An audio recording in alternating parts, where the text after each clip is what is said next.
Hello, boys and girls. My name is Kwati Gatson. I'm a senior here at Goose Creek High, and I am also an officer, a part of the DECA Club here at Goose Creek. Today I will be reading The Polar Express by Chris Van Allsburg.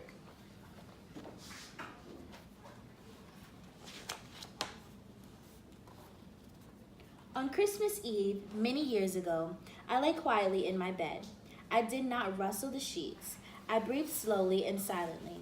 I was listening for a sound a friend told me I'd never hear, the ringing of bells on Santa's sleigh. There is no Santa, my friend had insisted, but I knew he was wrong.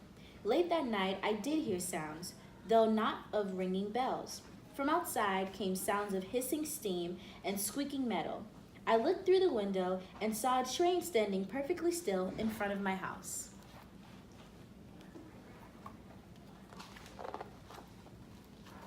It was wrapped in an apron of steam. Snowflakes fell light all around. A conductor stood at the door of one of the cars. He took a large pocket watch from his vest, then looked up at the window. I put on my slippers and robe. I tiptoed downstairs and out the door. "All aboard!" the conductor cried out.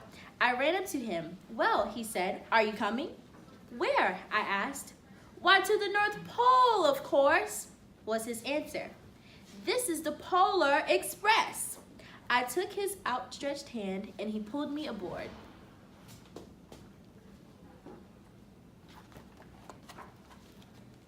The train was filled with other children, all in their pajamas and nightgowns. We sang Christmas carols and ate candy with nougat centers as white as snow. We drank hot cocoa as thick and rich as melted chocolate bars. Outside, the lights of the town and villages flickered in the distance as the Polar Express raced northward.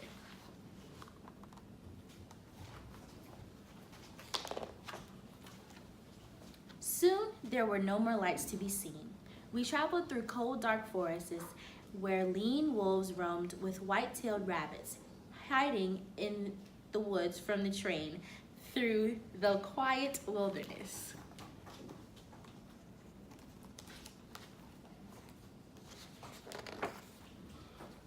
We climbed mountains so high, it seemed as if we could scrape the moon, but the Polar Express never slowed down. Faster and faster we ran along, rolling over peaks and through valleys like a car on a roller coaster.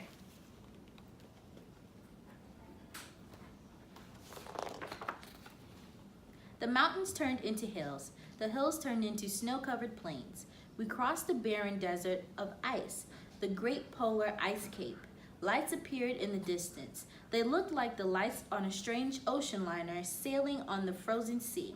"There," the conductor said, "it's the North Pole."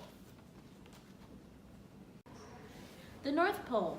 It was a huge city standing alone at the top of the world, filled with factories where every Christmas toy was made. At first we saw no elves. They are gathering at the center of the city, the conductor told us. That is where Santa will give the first gift of Christmas. "Who receives the first gift?" we all asked. "The conductor would choose one of you."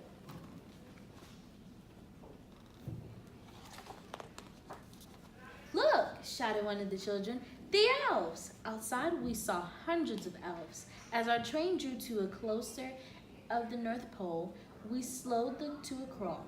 So crowded were the streets of the Santa's helpers. When the Polar Express could go no further, we stopped and the conductor let us all outside.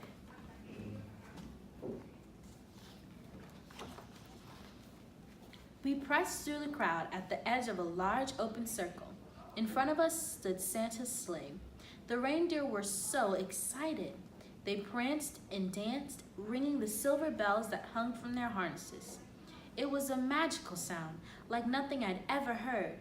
Across the circle, the elves moved apart and Santa Claus appeared. The elves cheered wildly. He marched over to us and pointed to me. "Let's have this fellow here." He jumped into the sleigh. The conductor handed me up. I sat on Santa's knee and he asked, "Now, what would you like for Christmas?"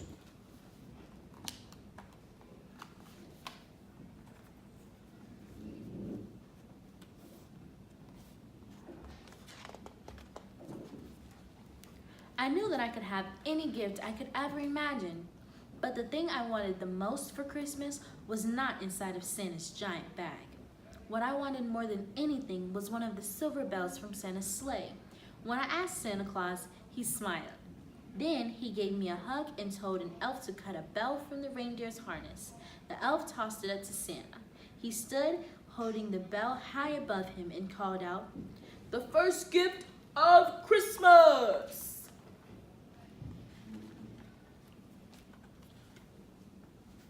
A clock struck midnight as the elves roamed their approval. Santa handed the bell to me, and I put it in my bathrobe pocket. The conductor helped me down from the sleigh. Santa shouted out to the reindeers' names and cracked the whip. His team charged forward and climbed into the air. Santa circled above us, then disappeared in the cold, dark polar sky.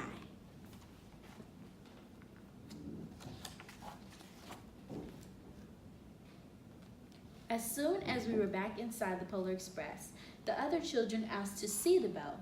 I reached inside my pocket, but the only thing I felt was a hole. I had lost the silver bell from Santa Claus's sleigh. "Let's hurry outside and look for it," one of the children said, but the train gave a sudden lurch and started moving. We were on our way home.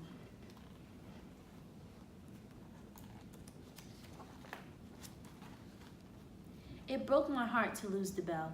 When the train reached my house, I sadly left the other children. I stood at my doorway and waved goodbye.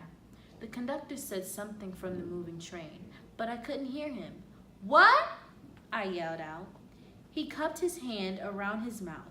"Merry Christmas!" he shouted. The Polar Express let out a loud blast from the whistle and sped away.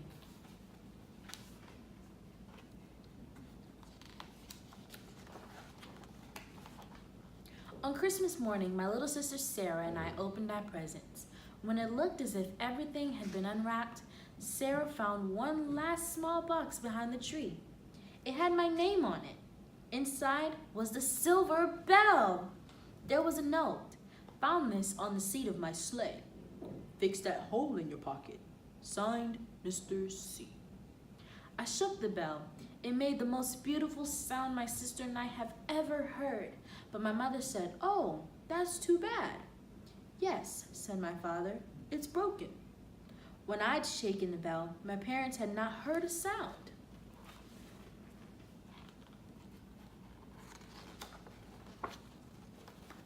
At one time, most of my friends could hear the bell, but as years passed, it fell silent for all of them. Even Sarah found one Christmas that she could no longer hear its sweet sound. Though I've grown old, the bell still rings for me, as it does for all who truly believe. I hope you all enjoy. Have a Merry Christmas! Hello, boys and girls. My name is Kwati Gatson. I am an officer here at DECA.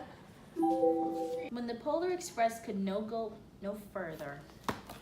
I'm about to go That's not the holiday spirit. I got your spirit. I'll whack you with this book.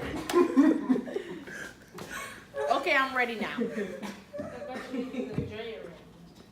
The Polar Express. It was a huge city standing alone at the top of the world, filled with every factory of Christmas gifts. That's wrong. Please start over. What is so funny? Yes.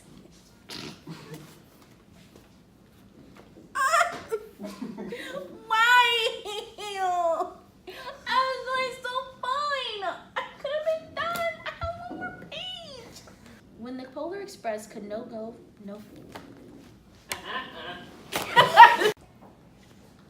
The North Pole.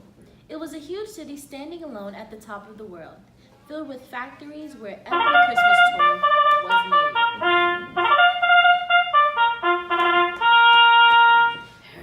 Well,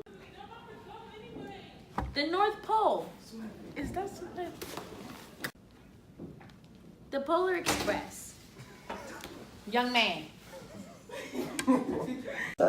My lord. Did you just get me?